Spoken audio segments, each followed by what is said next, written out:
All right, let's talk about that story and the day's news with our political panel tonight. We have Democratic strategist Tamia Booker and Republican strategist John Thomas. Good evening to you both. It's great to see you.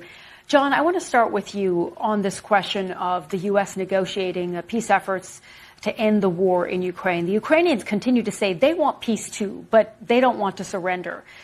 Why would, from their perspective, the U.S. be pushing a plan that amounts to surrender on some key issues?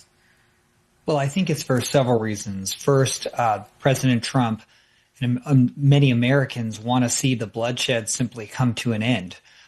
This has been going on for, quite frankly, way too long.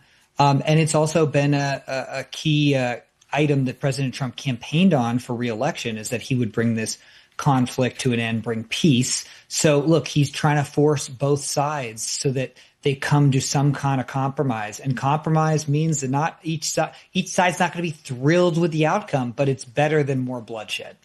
Tamia, what do you think of that assessment? That this is about putting pressure on both sides to come to the table? I think it's really hard when you have Ukraine has gone through what they have, right? And I think it's important to recognize that in this case, when they feel like, you know, they're going to lose a lot more power and their sovereignty, it's understandable that they would be reluctant to this.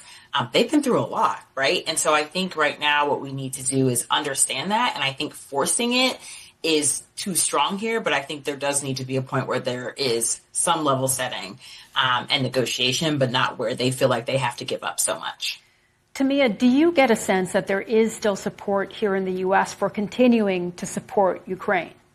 Absolutely. I definitely believe that many people want to see this war come to an end, and many Democrats definitely believe that there should be an end to this. I mean, it has been awful for the people of Ukraine, and I think it's time for us to get to a point where this should come to an end for sure. John, if we talk about the prospect of security guarantees, would the U.S. consider providing some sort of hard and fast security guarantee to say, you know, if Russia were to attack again in the future, you would see a direct U.S. response?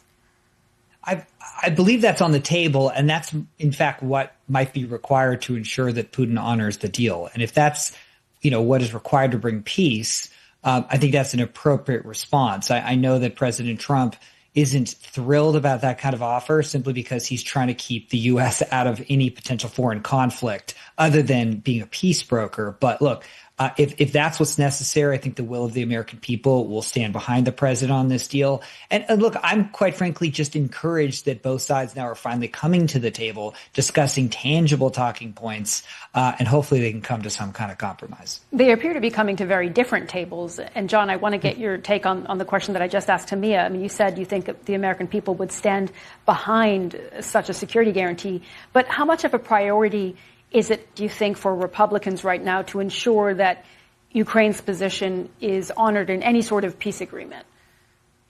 Well, I think it's a priority. It's a priority of the president, and therefore his party will likely get in line. Look, the president has campaigned on being a peacemaker. You saw it that he's working and he's made meaningful progress in the Middle East. He was rewarded here domestically for driving that agenda.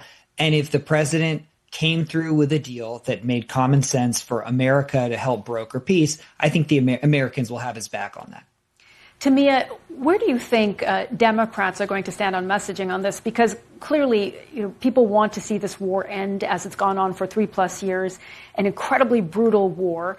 And President Trump is pushing forward towards a solution, whether it's a solution that the Ukrainians are happy with or not. Well, one, we know the president does what he does best. He tries to push things on people and bully, right? So that part is frustrating. I think that's part of the messaging here, though, which is that in this case, for sure, that they actually need to be able to feel comfortable with where things are, where Ukrainians have been completely terrorized over the last couple of years with this war. They need to feel safe. They need to feel secure. And so we need to make sure that we are doing our part in ensuring that. So I think that's just where we're at with this, is that, yes, we do need to get to a decent place, but Putin can't hold all the power. Okay, Tamia and John, stay right there. We're going to take a break and come back and talk about one of the big domestic stories today, a judge dismissing the cases against James Comey and Letitia James. We're back in a moment around the world and across the UK. This is BBC News.